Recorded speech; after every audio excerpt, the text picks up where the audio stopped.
Tell me, what lives in a high cliff-top nest filled with bones? Hello, my fellow hunters. I hope you are enjoying the now open to everyone, every platform Wilds beta, and are thoroughly satisfied, for in mere hours it will be forever taken from us. And God, the wait's just gonna get harder and harder. But fear not, because I am here. Apparently doing a weird impromptu All Might impression, with some truly wild thoughts to share. And honestly, this, more than anything, might be the single most exciting thing I have done in the beta while exploring and hunting across the Windward Plains. Don't get me wrong, the actual, raw, stabby, killy monster badly is just oh my god, the best it's ever been. But I like to look at the little details, make the connections, and think about what could be. And nothing has got that side of me going more than zones 4 and 5. Because I think that they're related to a certain great bird smult that we now also know a lot more about. So stay tuned towards the end of this for some perhaps Elder Dragony goodness. So let's get into this. We go from the base camp. You want to head right. Using the secret, you can run across the fulgurite pathways, and eventually you will end up in a lovely little crystal mining cave. You can set up a camp in here. It's very pretty and Raidao Nest-esque. But when we move on from here, and you can access zones 4 and 5 via not this, you can climb up some vines repeatedly as you scale the cliff from zone 1, but however you get here, sparkling cave or viney climby, you are now in the most interesting and obscure, at least currently, part of the Windward Plains. Why obscure? Well, first and foremost, let me set the stage here. Chatacabra doesn't go to zones 4 and 5. Doshaguma doesn't go to zones 4 and 5. Balahara doesn't go to zones 4 and 5. That makes sense. None of them fly. It's very high up. But even Raidao. So, a little bit from future me here. Since making the rest of this theory fun, I've obviously done a lot more hunting, and I have had a Raidao once come up to zone 5 out of maybe, 20 kills on him. So it's certainly not common, and it's only ever been 5 and not 4, but he can technically do it. So in all fairness, that is something that needs to be said. That said, it doesn't affect really the rest of what I'm about to go over, because, well, the nest itself holds a lot of the secrets. So why do zones 4 and 5 exist? Well, haha, you say. There's lots of parts of maps, especially from 5th gen onwards, like in World and Iceborne, that are just there to be discovered. Little interesting details and places and hidden nooks, and yeah, there's plenty of them on the Windward Plains too. But they tend to not be proper numbered zones, and they don't tend to have, like Zone 5 does, actual interactable, droppable rocks, the fulgurite columns with fulgurite crystal spikes adorning them to clobber monsters and down them. Clearly, inarguably, without a shadow of a doubt, there is a monster designed to come here and be fought here. And then this is supported further by the existence of a nest here. This is also, at least to my mind, inarguably a nest. It's the same basic circular shape and size as the other nests on the map. Raidao's, of course, a bit bigger and unique, but you can see it. It's also, ecologically speaking, drowning in the rotting carcasses and bones of prey animals. There'll be ceratonoths here, dalthidons. You can actually match the skeletons to ceratonoth skeletons found elsewhere on the map that we know for sure are ceratonoth. And we know this for sure because you can find ceratonoth that have been killed by other animals and watch them decay away. Truly just one example of the phenomenal level of care and detail that has gone into making Wilds truly alive. But we have a high-up pair of clifftop zones with a nest with dead prey animals in them. So I think you can all kind of come with me on this journey that, yeah, this definitely is designed for something. And I think the final piece of sort of slam dunk evidence of that is the camp that you can set up between Zone 4 and 5. When you set up a camp, when you hover over it on the map, it tells you how dangerous this camp is, which translates to how likely it is to be found and obliterated by a monster. And this one is very dangerous because it's literally on the path between 4 and 5 that a monster is going to traverse as it traverses those zones.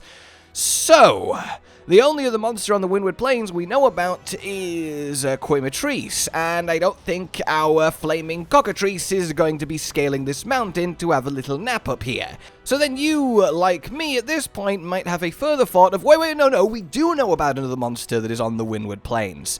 And yeah, Arkveld, the White Wraith, our flagship. We have seen it fight with Railgun in its nest, and I don't think it's a stretch then to say that Arkveld is certainly going to be, even if it's not the story hunt in general, huntable on the Windward Plains.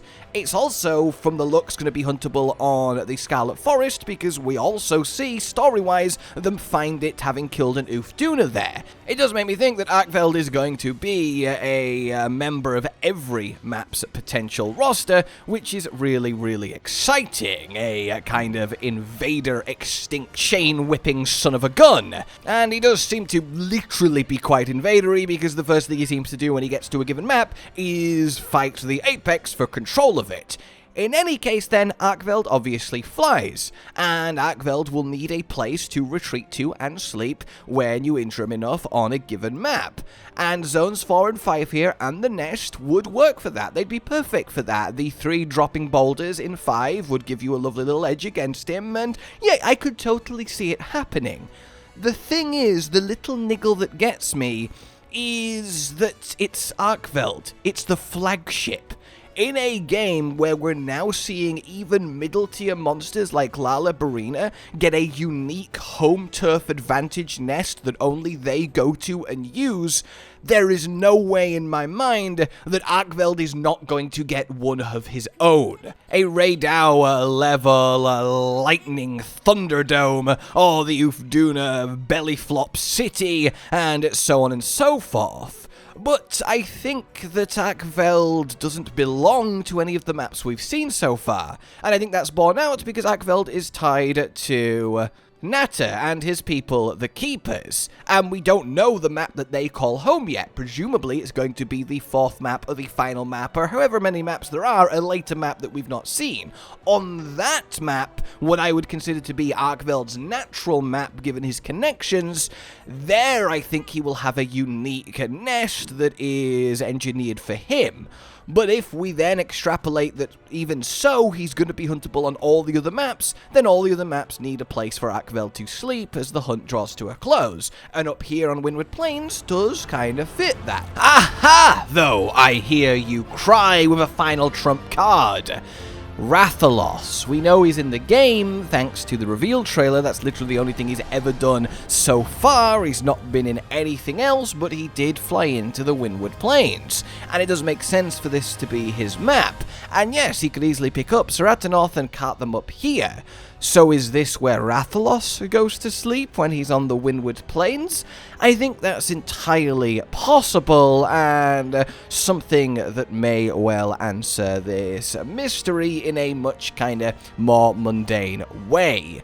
But you know me, I like to go a little bit further in the what if, because whether this nest is involved or not, there is another avenue to explore here that's really exciting. Something that I had previously sort of dismissed as not that crazy kinda rears its head at this point.